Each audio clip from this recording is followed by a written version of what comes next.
그래서 준비했습니다. 잼버리를 했던 지역이죠. 새만금의 역사입니다. 권력으로 읽는 세계사 절찬 판매 중. 잼버리가 시작되기 전에 인간간다예요 라이브에서 얘기했습니다. 이거 잘 될 수 있을까? 잼버리가 본격적으로 시작되기 전이었던 7월 말에서 8월 초쯤에 저희 존경하는 간청단들이 채팅으로 형 잼버리 어떻게 칠 것 같아 이런 채팅 치길래 저는 잼버리가 뭔지도 몰랐거든요 그때. 그래서 잼버리 준비 상황 관련된 뭐 언론 뭐 기사나 여러 가지 그런 것들을 이제 봤는데 딱 보자마자 느꼈어요. 말아먹었다. 안 되겠다. 그 얘기를 하고 이제 며칠이 지났습니다. 역시 잘 안 됐죠. 대차게 말아먹었습니다. 전 세계 국제 망신이었죠. 지금 솔직한 얘기로 만약에 잼버리를 쉴드 친다 이거는 거의 삼국지의 십상시급이에요.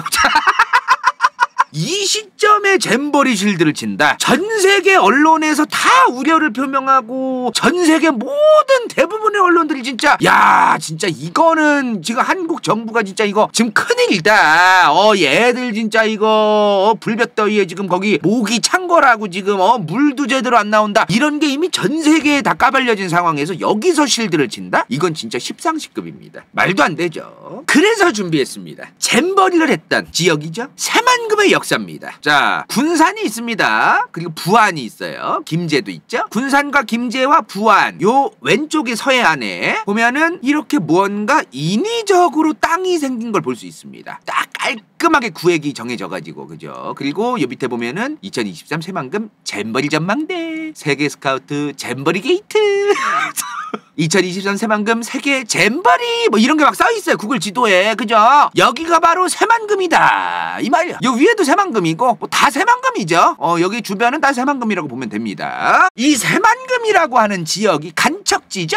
제 또래 이상분들은 대부분 잘 아실 거예요. 간척지가 뭐예요? 갯벌을 메우는 거죠. 우선은 여기가 갯벌이었던 거야. 이 갯벌에다가 흙이나 돌을 때려 박아서 사람들이 쓸 수 있는 그런 땅으로 만드는 거죠. 여기서 또 우리 존경하는 정주영정신 우리 아산 정주영 회장께서 정주영정신을 발휘했던 이것을 반드시 오늘 언급하고 넘어가야 됩니다. 자, 새만금에 보면은 여기 요렇게 고속도로 같은 도로가 있습니다. 근데 이게 단순한 도로가 아니에요. 방조제입니다. 방조제. 지금 보면은 여기가 바다예요. 원래 여기도 바다야. 뻘이야 뻘. 근데 여기를 막는 겁니다. 이렇게. 바다죠? 이 바다와 요 안에 있던 바다를 일단 물길을 막아야 요 안에 땅을 메워가지고 때려 넣어가지고 간척지를 만들 거 아닙니까? 인위적으로 이제 물길을 막는 이게 방조제예요. 자, 근데 밀물섬을 이제 왔다 갔다 계속 서해안에서 하잖아요. 이거를 막으려고 인위적으로 설치를 한 거예요. 특히 서해안에 많습니다. 동해안에도 밀물썰물이 약간 있대요. 근데 그거는 뭐 거의 간척을 할 견적 자체가 거의 안 나오니까 거기는 그렇다 치고 간척지가 일단 밀물썰물이 굉장히 극심하게 있는 서해안에 많이 있죠. 그래서 이런 간척지를 짓기 직전에 방조제부터 짓는 겁니다. 이 방조제가요 상당히 어렵습니다. 옛날에는 굉장히 더 어려웠을 거예요. 근데 이 어려운 방조제를 우리 존경하는 정주영 정신으로 정주영 회장께서 새만금은 아니지만 이 새만금에서 살짝 위로 올라가서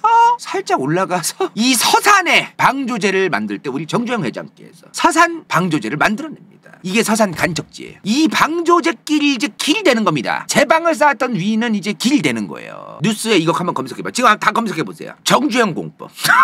전 세계를 놀라게 한 정주영 공법.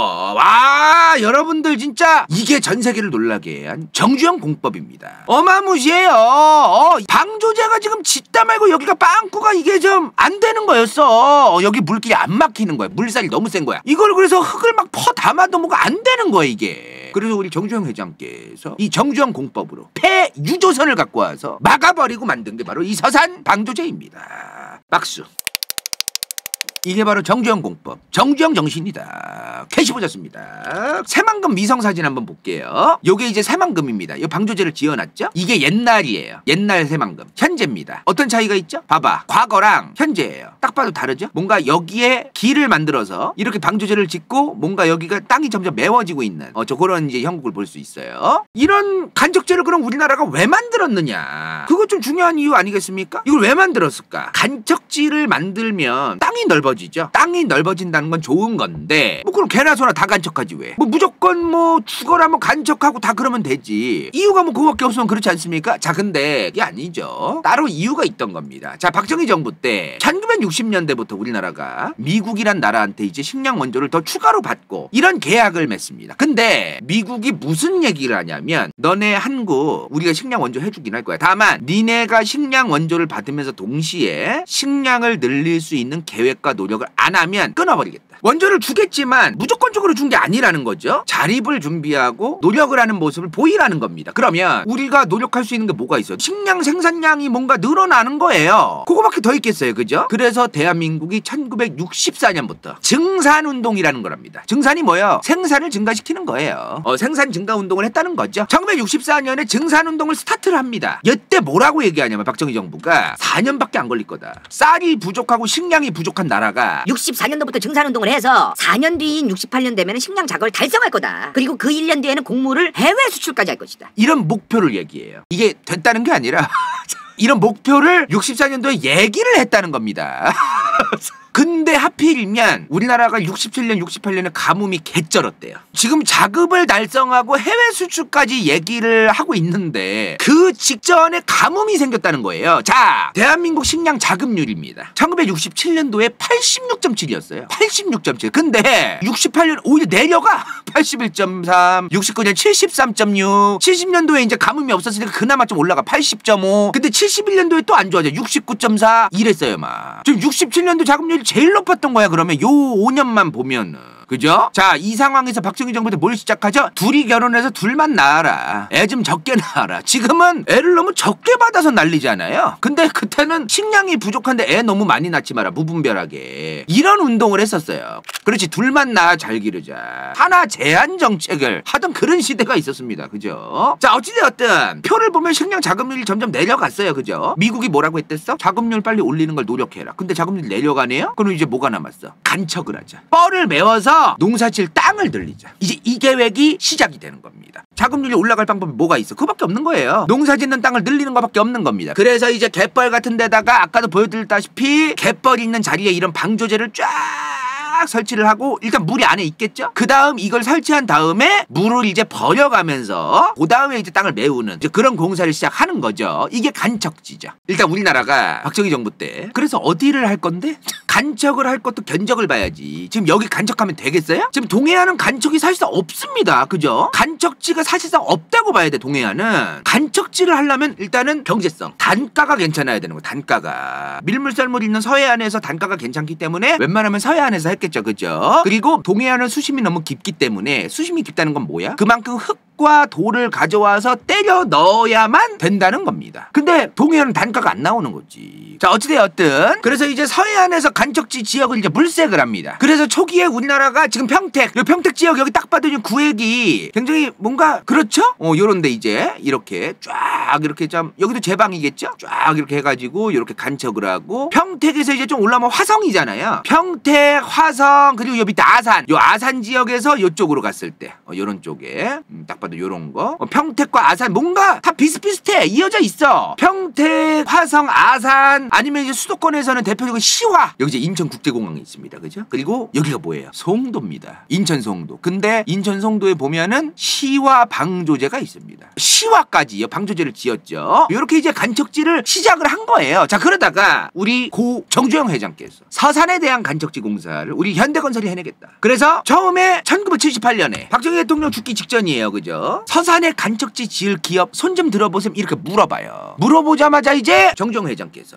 내가 해내겠다. 내가 이 간척지를 짓겠다. 그리고 현대건설이 이 간척지를 지어서 다 지으면 현대건설 거예요. 뭐 쇼부를 일단 정부를 치기도 하겠지만 일단 그 간척을 현대건설이 하겠다는 거는 현대건설이 돈을 투입해가지고 자기들이 땅을 만들어낸 거잖아요. 그러니까 현대건설의 땅이 되는 거야. 그 간척지는. 뭔 말인지 이해되시죠? 자, 근데 그 부지가 정주영 회장께서 알려는 서산 간척지가 요 정도 면적이었습니다. 154제곱킬로미터. 그리고 이거를 간척을 해서 미국식 농장 있죠. 이제 뭐 비행기가 비료 쫙 농약 뿌리고 이제 막 쫙 허허 벌판으로 이제 쫙 이 똑같은 거 작물 쫙 이제 망망대해 이제 그런 거 있잖아요. 우리 현대건설이 이 간척을 성공시켜서 미국식 농장을 만들겠다. 이런 얘기를 하셨어요. 정종 회장께서. 그 부지가 154제곱킬로미터다 이 말이야. 이 크기가 감이 안 오시는 분들이 있을까봐 경기도에 수원시라는 시가 있습니다. 경기도에서 인구가 제일 많은 도시예요. 그죠? 수원 면적이 121제곱킬로미터입니다. 그러면 수원보다도 넓은 거예요. 대충 감이 오시나요? 굉장히 넓은 거예요. 이게 이 154제곱킬로미터라는 게. 자, 아까도 말했지만 이제 정종 회장께서 서산 간척지를 만들기 위해서 이 면적을 만들기 위해서 방조제를 쫙 짓죠. 근데 그 안에 물을 빼야 돼. 물을 빼야 되는데 이렇게 육지가 원래 있었어. 그리고 여기까지는 뻘이야. 근데 이제 그러면 우리 여기서 이렇게 방조제를 짓자. 그리고 여기를 메우자. 자, 예를 들어 이렇게 했다고 치자고요. 여기는 뻘이야. 근데 방조제를 이제 지으면 끝에서 시작을 하거든요. 보통. 자, 시작을 해요. 시작을 해. 이제 만나겠죠? 만나면 이제 끝나는 거지. 제방 쌓는 게. 그죠? 방조제를 짓는데 요쯤에서 이게 좁아지니까 이렇게 물길이 이제 여기만 남으면 어떻게 되겠어요? 이게 압력이. 물살이 어떻게 되겠어? 여기서 이제 방조제를 다 지었어요. 근데 밀물썰물은 계속 작용됩니다. 그럼 여기 물살이 어떻겠냐 이 말이야. 물살이 엄청 세지는 거예요. 이 방조제의 길이가 총 6.4km였어. 6.4km를 이제 방조제를 저 끝에서부터 이제 흙을 파가는데 여기에 물살이 너무 센 거야. 그래서 흙이랑 돌이랑 별걸 다 때려 박는데도 가만히 있질 못하는 거예요. 쌓이질 않는 거야 그게. 초속 몇 미터였냐면 그 당시에 8미터였대요. 물살의 유속이 초속 8미터. 마지막 이 270m 정도가 물의 유속이 너무 빨랐다 이 말이야. 여기다가 이제 다 쌓아가도 안 되니까 이거는 안 되겠다 하고서 이제 회장님의 부하 직원들이 갔겠죠? 가가지고 회장님 긁는 것 같습니다. 안 됩니다. 어떻게 해야 될까요? 그랬더니 이제 우리 정주영 회장이 이봐 해봤어? 불가능이란 없다. 이 정정 정신 안 되는 게 어딨어. 이 헝그리 정신이 이렇게 기강이 해이해가지고 폐유조선거 갖고 와서 돼. 그리고 딱 펑크 내고 이 유조선을 처음에 가지고 온 다음에 펑크를 내요. 일부러 이 배가 가라앉게 만든 거야. 왜냐면 이제 수심이 얕으니까 밀어서 딱 여기다 댄 다음에 펑크를 내가지고 일부러 이제 가라앉게 해요. 그럼 이제 유속이 막히겠죠? 그 다음부터 이제 간척을 다시 시작합니다. 그래서 만들어진 게 바로 서산 간척지다. 이렇게 만들어진 거야. 이 정주영 정신으로. 정말 대단한 정신 아닙니까? 지금 같으면 회장 갑질로 고발한다.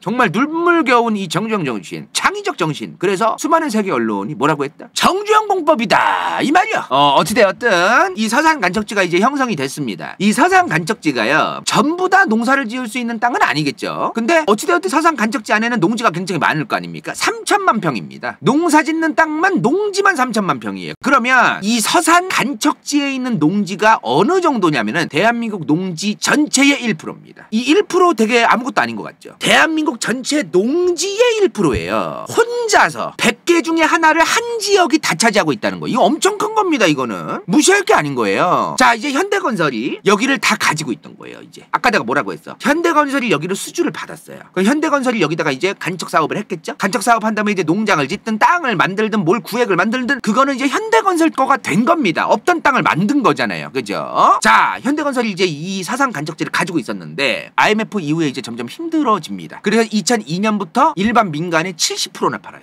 그래서 현대건설이 이제 70% 이상을 팔아서 땅이 이제 많지가 않아졌어요. 옛날보다는. 이 서산 간척지에 현대건설이 땅을 가지고 있을 때 뭐가 있었냐면은 현대가 운영하는 소농장이 있었어요. 소농장 아세요? 소? 아시나? 이거 되게 유명한 사건인데 이거 내 또래들만 해도 알 텐데 이 장면 기억하시는 분? 이게 뭐냐면 남한에서 북한까지 이어진 그 도로를 타고 정주영 회장이 소를 끌고 간 거예요. 북한으로. 저 소가 전부 다 서산 간척지에서 키우던 소입니다. 정주영 회장이 98년도에 저 소 1000마리 가지고 북한을 가요. 정주영 회장이 실향민이야. 원래 북한 통천 사람인데 북한과의 관계 개선이라든가 이런 거에도 상당히 관심이 많았고 동시에 북한과 같이 할 수 있는 어떤 그런 사업에 대해서도 관심이 많으셨던 것 같아요. 그래서 현대가 92년부터 이 서산 간척지에 150마리를 길렀대. 소를. 근데 이게 나중에 3000마리까지 불어요. 기르는 소가 이 3000마리 중에 1000마리 가지고 간 거야. 정주영 회장께서. 이거 가서 사진도 찍었잖아. 김정일이하고 정주영 회장이 요 아들이죠. 소로 핵 개발하는 연금술사 김정일. 아, 근데 너무 그 쌀 주고 뭐 비료 좀 주고 뭐 소중계 획이 된 거다 뭐 물론 만드는 데 도움이 됐겠지 뭐 군량미로도 쓰고 뭐 그러면서 도움이 됐겠지만 너무 그걸 자꾸 핵으로만 자꾸 연관 짓는 게 꼭 좋은 방식은 아닌 것 같아요. 자, 어찌되었든 이런 정정정신으로 서산 간척지가 지어졌습니다. 서산 간척지는 간척지고요. 중요한 건 뭐예요? 이번에 잼버리를 했던 새만금이죠. 중요한 건 새만금입니다. 오늘 제가 지금부터 새만금에 대한 어떤 역사뿐만 아니라 현재 현황까지도 설명을 드릴 텐데 난 잼버리만 문제인 줄 알았어. 저도 이번에 처음 그 디테일하게 알게 되는 소식들인데요. 진짜 고구마입니다. 개답답해요. 지금 이 새만금과 관련된 여러 가지 문제가 한두 개가 아니야 지금. 잼버리가 문제가 아니에요 지금.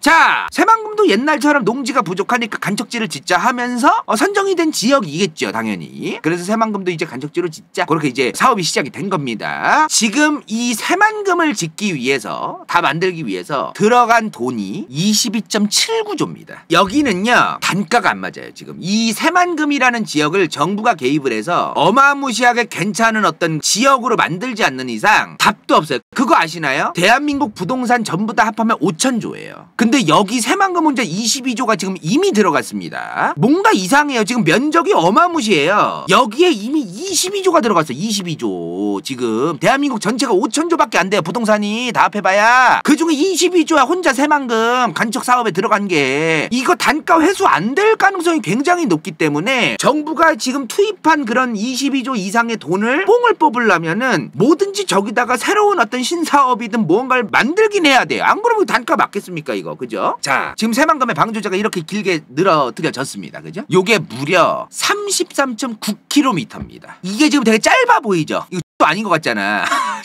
이 뭐 여기서 뭐 그래봤자 뭐 여기까지 뭐 얼마나 되겠어? 하는데 33km가 넘어요 이게. 엄청 큰 거야 이게. 전 세계에서 제일 큰 방조제예요. 제일 긴 방조제. 맞아요. 기네스 기록인데 제일 긴 방조제 길입니다. 이 방조제 안쪽에 흙을 다 메우려는 면적이 몇이냐면요 409제곱킬로미터입니다. 방조제가 33.9인데 면적은 409예요. 자, 다시 수원시 전체 면적이 121제곱킬로미터라고 했습니다. 근데 새만금을 다 갯벌을 메우면 409제곱킬로미터예요. 그러면 수원의 3.3배입니다. 엄청난 면적이에요 진짜로 이거. 근데 다 메울 거는 아니죠. 맞아요. 그건 맞아요. 다 메울 건 아니라고 하더라고. 자, 이 새만금이 근데 시작된 게 좀 웃긴 게 뭐냐면요 지금. 자, 아까도 얘기했지만 지금 이 새만금 방조제가 이렇게 있어요. 근데 여기 군산이 있습니다. 그리고 여기 김제가 이렇게 있습니다. 그죠? 그리고 부안이 있어요. 부안이랑 김제랑 군산의 왼쪽으로 이렇게 지어진 거예요. 근데 다 포함하는 겁니다 지금. 그죠? 근데 처음에 1970년대에 박정희 정부 때 군산에서 시작하려던 간척 사업이 따로 좀 있었어요. 그러니까 이 새만금이라는 드립이 나오기 전에 처음에 이 군산 지역에 여기도 지금 간척지가 있는 겁니다. 군산에 지금. 그래 군산에 이 옥서면 지역도 더 있는데요. 이 옥서면 주변으로 해가지고 옥서지구라는 간척 사업을 우리 하자 이런 얘기가 이미 있었던 건데 이게 점점 확대가 되고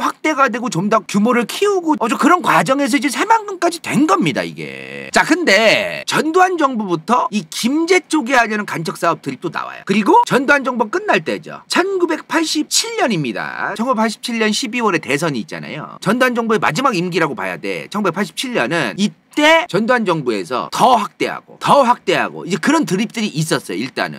근데 1987년 12월 16일에 대선이 있었습니다. 근데 이때 대표적 후보가 누구였어? 노태우, YS, DJ, JP. 근데 뭐 JP는 빼고 사실상 노태우, 김영삼, 김대중 3파전이었죠. 근데 전두환 정부는 노태우 후보의 당선을 누구보다 원하던 정부입니다. 왜? 이 양반 당선 안 되면 자기도 나가리 되거든. 일단은 다양한 지역에서 표를 받아 먹어야겠죠 당연히 노태우 후보가. 대선 한 달 전에 11월에 전두환 정부가 새만금 드립을 시작합니다. 새만금으로 통 크게 가자. 전두환 정부가 노태우 후보의 지지율을 위해서 전라북도의 표를 받게 하기 위한 포퓰리즘의 성격이 좀 있었어요. 그죠? 자, 그러자마자 YS랑 DJ랑 둘 다 똑같이 새만금을 공약에 넣습니다. 내가 당선되면 새만금을 반드시 엄청난 뭐로 만들겠다. 그러니까 똑같았던 거예요. 새만금 공약을 셋 다 걸었다고 보면 됩니다 지금. 자, 일단 지금부터는 이 새만금이 정권별로 어떻게 변화해 왔는가 그거를 이제 말씀을 드릴게요. 자, 전두환 정부 이후에 노태우, YS, DJ, 노무현, 이명박, 박근혜, 문재인, 윤석열까지 왔어요. 그죠? 진짜 구라치고 여기서 있는 모든 정부가 새만금을 어떻게 활용할 것인지에서 말이 다 달라요. 다. 그러니까 이게 뭔 말이냐면은 새만금의 뻘을 다 메웠어 흙으로. 그 다음 뭘 할 거냐.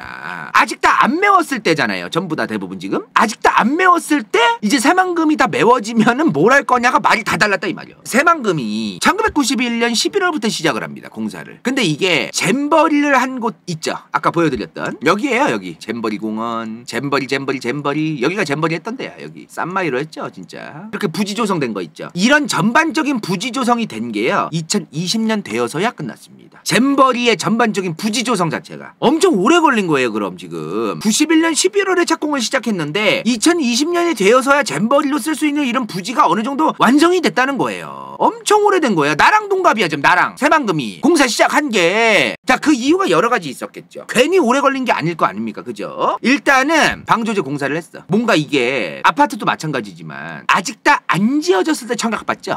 다 지어지고 청약받는 거 아니잖아요. 간척지도 마찬가지예요. 간척지를 이제 아직 공사를 다 안 했고 첫 삽을 이제 뜰라고 하지만 청약을 받는 거야. 청약은 아니지만 야 여기 좀 들어올 애 없네. 미리 좀 정하자. 좀 이런 거 있죠. 이게 다 지어진 다음에 투자를 받는 게 아니라 여기 다 지어지면 나중에 이제 들어올 기업들 좀 투자 좀 해줄래? 요런 걸 쇼붙이고 이제 그러면서 이제 만드는 거지. 자, 좋다 이거예요. 근데 기업들이 여기다 투자를 한다는 거는 이 새만금이 다 만들어지면 이제 땅 너네한테 몇 프로 줄게, 얼마만큼의 땅 너네한테 줄게, 이런 얘기도 오고 간다는 얘기거든요. 근데 기업들 입장에서는 그래서 여기 이 새만금이 다 되면 뭘 할 건데 여기를. 예를 들어 A라는 기업, 대기업이 여기에 땅을 이제 나중에 얻기 위해서 엄청나게 많은 돈을 투자를 했어요. 그리고 다 지어지면 땅을 얻겠죠? 근데 땅을 다 얻었더만 정부가 이제 그때 가서 여기 놀이동산으로 이제 계획하려고 하면 그 기업 입장에서 벙찌는 거야. 뭔가 경제와 관련되어 있는 것들을 해줄 줄 알았더니 나중에 말 바뀌어가지고 라면은 우리가 이 땅을 뭐하러 받아? 그러면 내가 왜? 가 되잖아요. 그래서 기업의 입장에선 여기 이 새만금을 뭐로 할 건지가 굉장히 중요하다는 거예요. 무슨 말인지 이해되시죠? 자, 노태우 정부 때 이제 새만금 공사가 시작됩니다. 처음엔 노태우 정부 때는요 기업 투자가 거의 사실상 택도 없었다고 보시면 돼요. 많지가 않았어요. 그렇게 열심히 막 수많은 기업들이 나 새만금 너무 하고 싶어 이러던 것도 아니고 그냥 노태우 정부 때는 새만금 개발을 하겠다 이런 발표를 했고 첫 삽을 뜬 게 노태우 정부예요. 초기에는 그냥 농지 드립을 쳤어. 농지를 확대하겠다. 농지를 더 늘리겠다. 이제 이 드립이에요. 처음엔 농지 드립이 나왔어. 노태우 정부 때는 기업이 적극적으로 그 농지 확보를 하려고 막 투자를 한다는 게 조금 그죠? 자, 근데 가면 갈수록 표파리를 해야 되네. 표파리. 정치꾼들이 이제 표를 받아 먹어야 되니까 전라북도 사람들도 알거든요. 이게 민주주의에서 지역이기주의와 지역 주민들이 지역구 국회의원이라던가 대통령 선거 때 갑질하는 정치 문화가 되게 허접쓰레기 같은 문화예요. 사실은 그런 게 좀 없어져야 좋습니다. 왜냐하면 지금 딱 그것 때문에 말아먹은 거예요. 내가 볼 때 노태우 정부가 이제 끝나면 끝날수록 이것도 해줘라 저것도 해줘라 공항도 얘기 나오고 막 요것도 나오고 저것도 나오고 막 이런 목소리가 나와. 자, 김영삼 정부가 이제 당선이 됐어.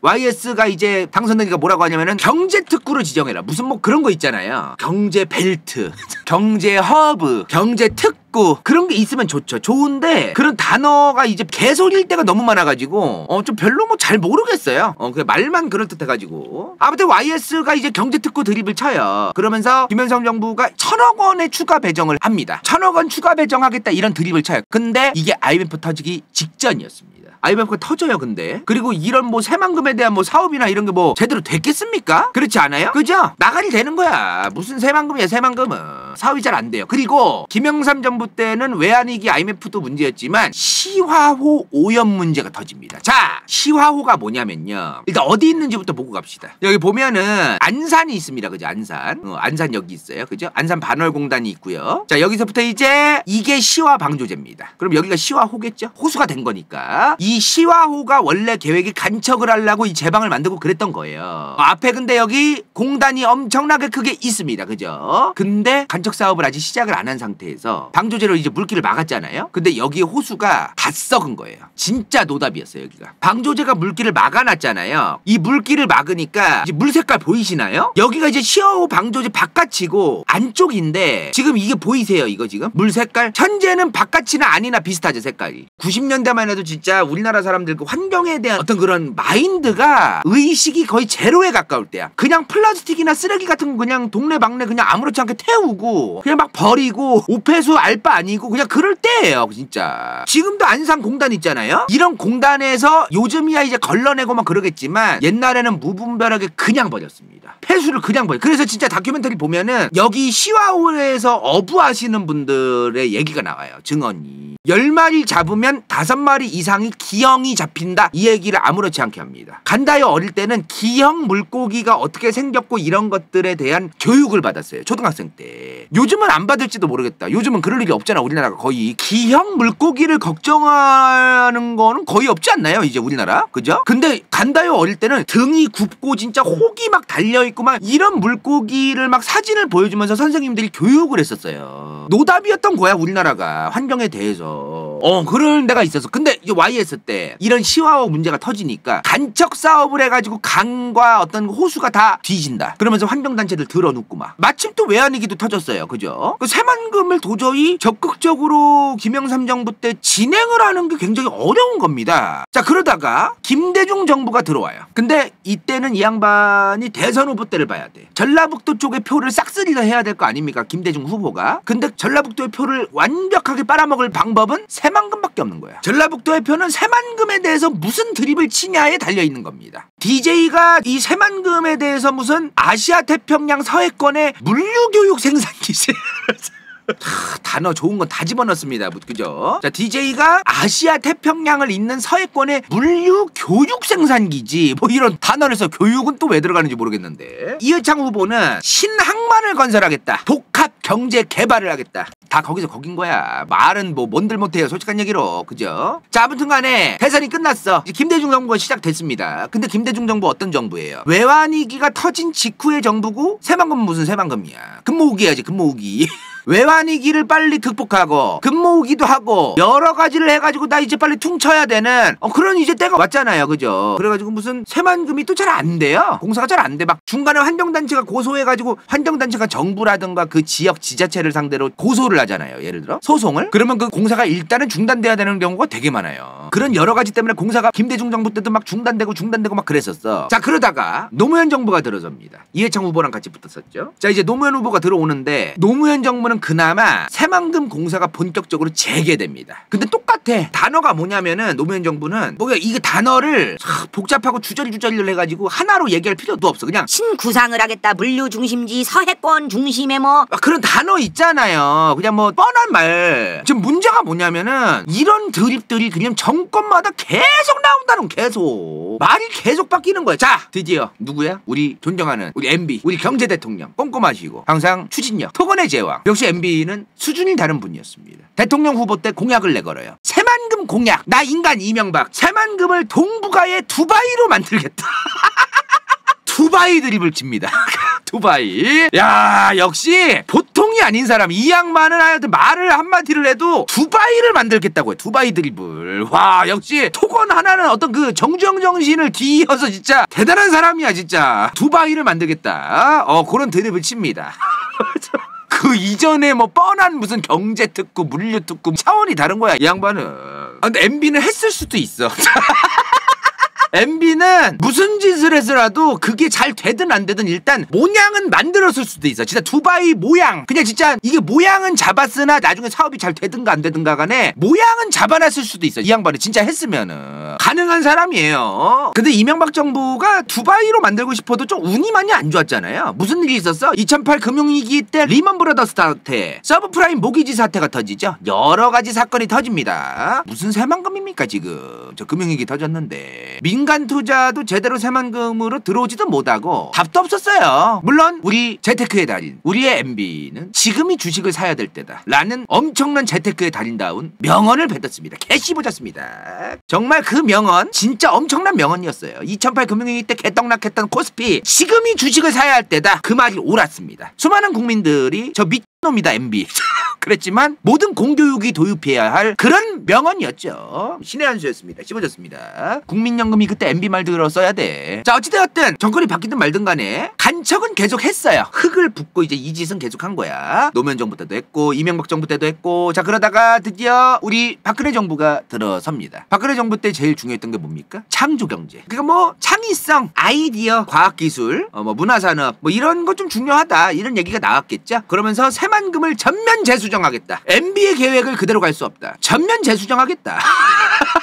또 수정이야, 또 수정. 근데 그거 기억나세요? 아까 방금 전에 얘기했죠. MB 때 못 터졌댔어. 2008 금융위기 때. 서브프라임 모기지 사태잖아요. 저 모기지가 뭐야? 주담대야, 주담대. 모기지가 주담대예요. 근데 미국이 주담대를 너무 개나 소나 준 거예요. 이 집의 가치가 얼마일 것 같고 앞으로 상승세일지 앞으로 떡락을 할지 아니면 이 새끼 지금 잘 갚을 인지 여러 가지를 따져보고 줘야 되는데 이 주담대를 그냥 개나 소나 건물나 이거 사고 싶어 주담대 줘 이러면 주는 거야. 그냥 미국의 그 은행들이 굉장히 막 무분별하게 대출을 막 줬었어요. 진짜 개한테도 줬다. 그 정도로 막 줬었어요. 근데 이때 연준이 엄청난 저금리였어요. 이거 잘 여러분들도 아시면 좋은데 모기지가 2008년에 터졌다는 거는 그 이전에 한 5년을 볼 필요가 있습니다. 2003, 2004년 때 연준 금리가 1%였습니다. 1%대가 아니라 1.0%였어요. 그러니까 2003, 2004, 2005, 2006, 2007 서브프라임 모기지 사태가 터지기 직전에 엄청나게 많은 사람들이 주담대를 받거나 대출을 받아가지고 무언가 사업을 하거나 이럴 게 이상한 게 아닌 거예요. 엄청난 저금리 시대였기 때문에 미국 같은 경우에는. 자, 그리고 나서 이제 서브프라임 모기지 사태가 뻥 터졌어요. 부동산에 대한 어떤 아주 부실 채권들, 부실 부동산 MPL이라고도 하죠. 요즘에 MPL 이런 것들이 터졌어요. 터지니까 자, 박근혜 정부가 됐어. 새만금을 창조경제에 맞는 과학기술, 문화산업을 융합시킨 도시로 만들겠습니다. 많은 투자 부탁드립니다 하는데 저 새만금 간척지는 부동산 사업입니다. 어떻게 보면은 모기지 사태가 터진 지 몇 년 됐다고 지금 미쳤다고 우리나라 사람들이 지금 은행권도 마찬가지고 새만금에다가 그 부동산 사업에 돈을 털겠어요? 언제 거품 터질지 모른다라는 그런 겁이 어마무시하게 많을 때였어요. 우리나라가 그때는. 박근혜 정부 때 무슨 얘기가 나와? 빚을 내서 지금 주택을 사야 할 때다. 제발 빚을 내서 자영업도 시도하고 제발 빚을 내서 부동산도 사고 제발 빚을 내서 뭐 좀 해 제발. 겁 그만 내. 이제 모기지 끝났어. 우리나라 이제 괜찮아. 제발 뭐 좀 해. 부동산 경기가 작살이 났을 때예요. 박근혜 정부 때는 진짜로. 요 최근에 코로나 사태 때 2020, 21, 22년도에 피눈물을 흘린 사람들이 막 있죠. 부동산 때문에. 이거 이미 박근혜 정부 때도 있었습니다. 이명박 정부 직전에 그 리먼 브러더스랑 서브프라임 모기지 사태 터지기 직전에 2008년 직전에 부동산 오지게 샀던 사람들이 몇 년 만에 줄도산하고 막 작살났던 일들이 막 2010년, 2009년, 2011년 막 이때 막 다큐로 나오고 막 그랬었어요. 그런 다큐를 보니까 자기가 지금 사는 집이 있는데 대출을 더 받아가지고 투자용으로 집을 산다? 엄두가 안 나는 거야 그때는. 물론 뭐 땅 장사하는 사람들이야 그렇게 했겠지만 일반 국민들이 활발하게 그런 부동산 경기라던가 이런 거가 활성화가 잘 안 됐다는 거죠. 건설업도 좀 불황이었고 그래서 아무튼 그랬어. 그래서 이제 박근혜 정부가 난감한 거야. 새만금을 어떻게 해야 될까 진짜로. 그래서 박근혜 정부가 뭘 진짜 앞선 역대 정부 그 어디도 허가를 해줄 수 없다라고 얘기하고 그건 진짜 개바라고 얘기하던 박근혜 정부가 새만금 카지노 신설 허용을 허가합니다. 이게 지금까지 논란인데 이걸 허용해줘 버려요. 그래서 지금 진짜로 새만금은 박근혜 정부 때 이걸 정해가지고 카지노 쌉 가능입니다. 아무것도 안 되니까 너무 안 되니까 하다 박근혜 정부가 이거라도 좀 오케이? 저 카지노라도 좀 그런 게 있었던 것 같아요. 워낙 급했으니까. 지금 전라북도 지역 주민들의 표는 받아야겠고 단가는 안 나오는 사업이고 이제 와서 중단을 하자니 개입하고 이제 와서 너무 크게 사업을 뭘 버리자니 그것도 개입하고 그럼 안 될 사업인 걸 뻔히 알았는데 표 받아 먹을 생각으로 정치꾼들 때문에 지금 객기 부리면서 오늘까지 온 거예요 지금. 자, 문재인 정부가 들어섭니다. 또 바꿔. 한국과 중국, 일본의 경제권 거점을 만들겠다. 이런 드립을 치기 시작하면 뭐 뻔한 얘기야 또. 자, 그러다가 2017년 8월 이때면은 문재인 정부가 들어선 지 한 3달 됐을 텐데 이때 2023 세계 스카우트 잼버리 개최지 새만금 선정이 됩니다. 인생동반자 좋게 간다요 후원자 강민경 부츠 vs 더 월드 은빛마술사 최현경 시우필 간호는 새벽인간 이름없음 도마스키 XX129XX 선에커 정 이건 재밌을지도 몰라.